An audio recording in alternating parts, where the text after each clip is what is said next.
Hi everyone, welcome back to my channel. Hi if you're new. Welcome to me basically reading two 5-star anticipated 2022 release thrillers that I am so excited to read. I'm going to jump in. The first one is Hyde by Kiersten White. Now this has been recommended for fans of things like The Hunger Games and Squid Games, both of which I absolutely love. So this is a 5-star anticipated for me. It says the rules are simple. Don't be found. 14 competitors, 7 days, everywhere to hide but nowhere to run. The challenge: spend a week hiding in an abandoned amusement park and don't get caught. The prize: enough money to change everything. Even though everyone is desperate to win, to seize their dream future or escape their haunting past, Mac feels sure that she can beat her competitors. All she has to do is hide, and she's an expert at that.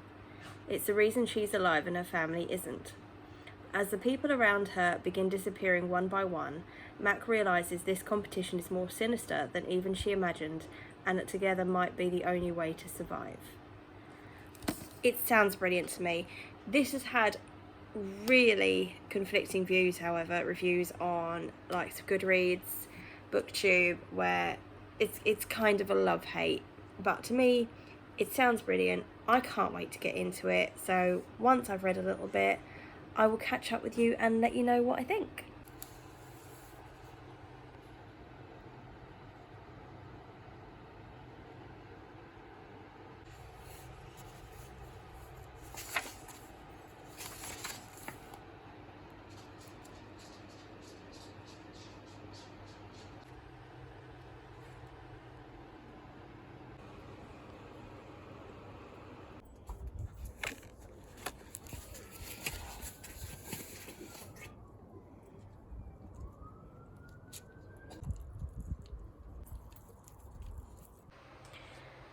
So I'm 44 pages into Hyde. I'm going to stop for the evening. I have just read the introduction and they're just about to start day one of the challenge. So I figured that was a kind of a good place to stop for the night.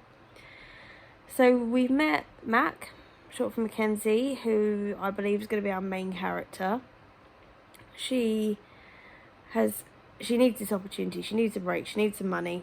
But let's just say she has reason not to particularly care for hide and seek.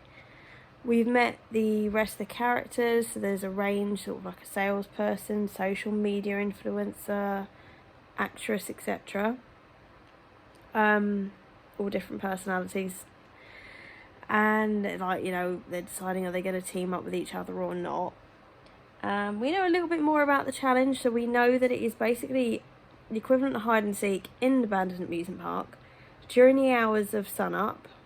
So every night they're all going to gather together and camp on site together. I believe the indication being that they're not necessarily all going to make it back every evening.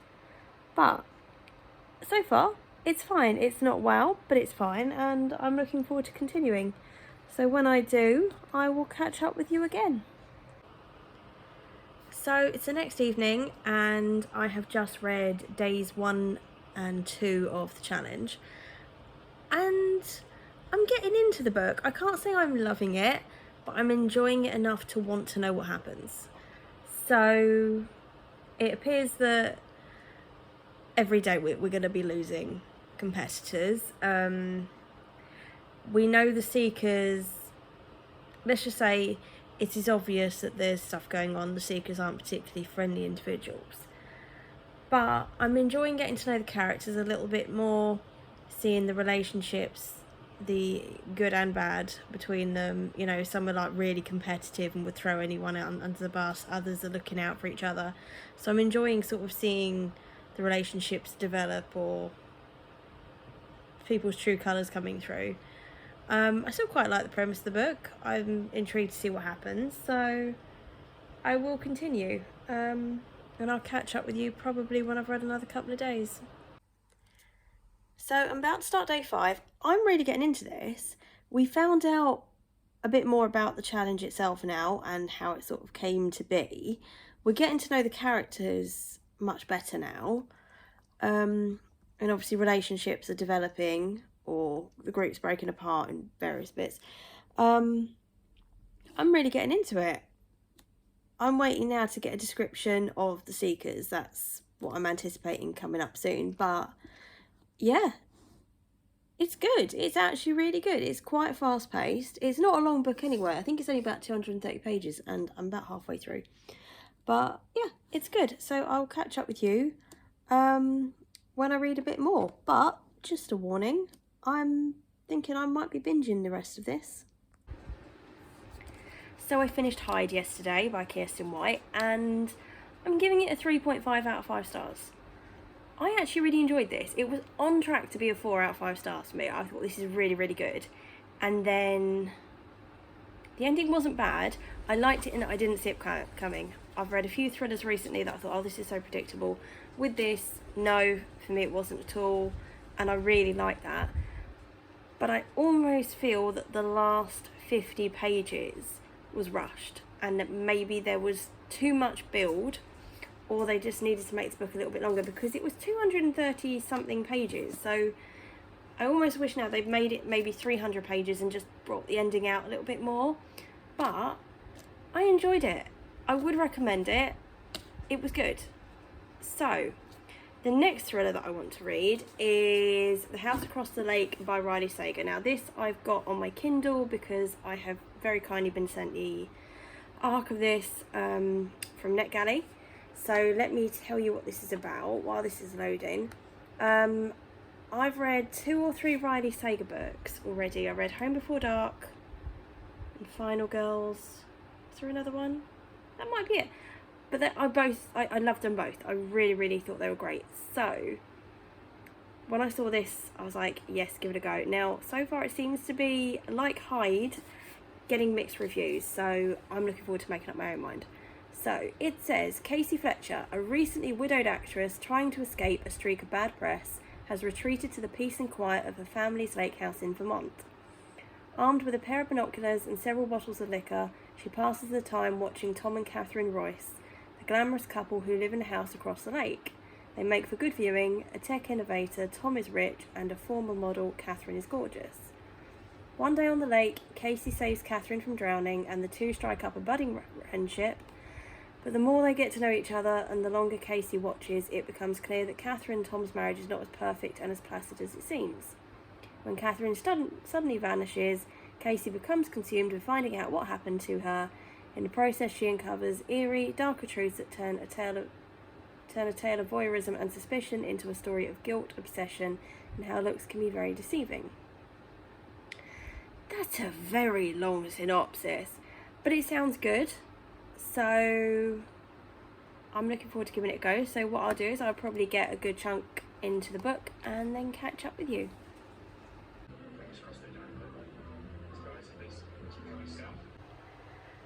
I have just read the prologue and oh my goodness, it is starting strong. I cannot wait to continue this. Hey, so you join me now at 15% of the way through and it's all right. By now, on the other Riley Sager books that I've read, I would be really engrossed, getting really, really into it. And so far, not so much. I mean, we've met Casey, and we've seen her save Catherine now, from near drowning. I think it's just too early. So do you know what? We're not going to pass judgment yet. We're going to plough on and I will catch up with you when I've read a decent amount more. So we've learned a bit more about Casey. Why she's out of the lake. She seems to be spying on Catherine and Tom across the way. Which, I don't know. Do you know, I think I'm one of those people that I would be too nervous to be caught spying. If you're going to be that bold, like with a pair of binoculars, I just think, no, I just don't think I could do that to anyone. No, I find it really weird. Anyway, someone's just turned up at Casey's cabin, so I'm going to find out what's going on. So it's kind of picking up a bit in that we have seen possibly some kind of altercation between the couple across the way. it's still missing something and I can't quite put my finger on it. I'm now 30% of the way through. But it's almost a bit boring. Just comparing it to other Riley Sager books, it just doesn't seem to be as fast paced and as interesting and just as full on. But it's still early days. I must be patient. I am 50% of the way through and I'm bored. I'm gonna persevere for at least a bit longer. I'm just really not enjoying this one. So basically, Casey is trying to work out what happened across the way. And to me, if you suspect that somebody has done something really bad,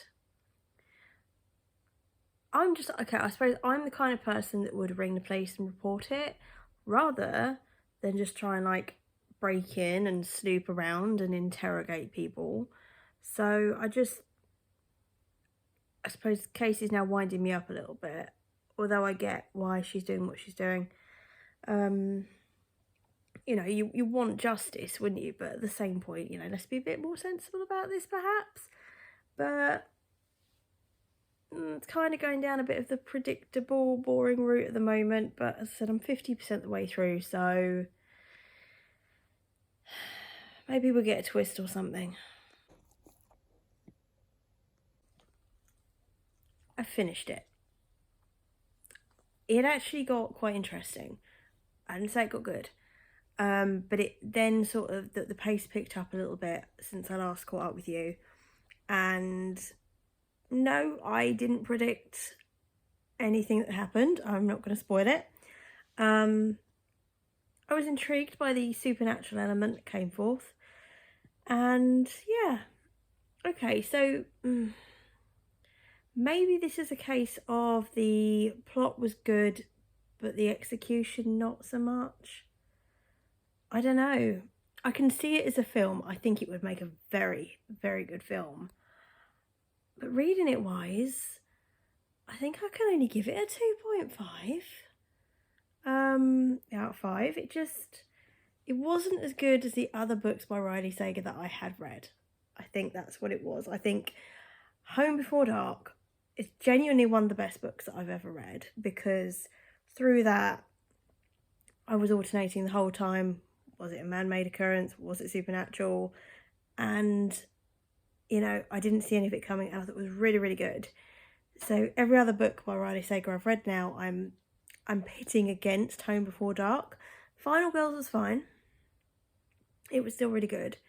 But this one just didn't quite do it. So anyway, I've enjoyed my experience reading these two books. What can I say? It's been really, really good. And I will catch up with you with another vlog when I do some more reading. If you make it to the end of the video, leave me a random animal emoji of your choice. But I'll speak to you soon. Bye.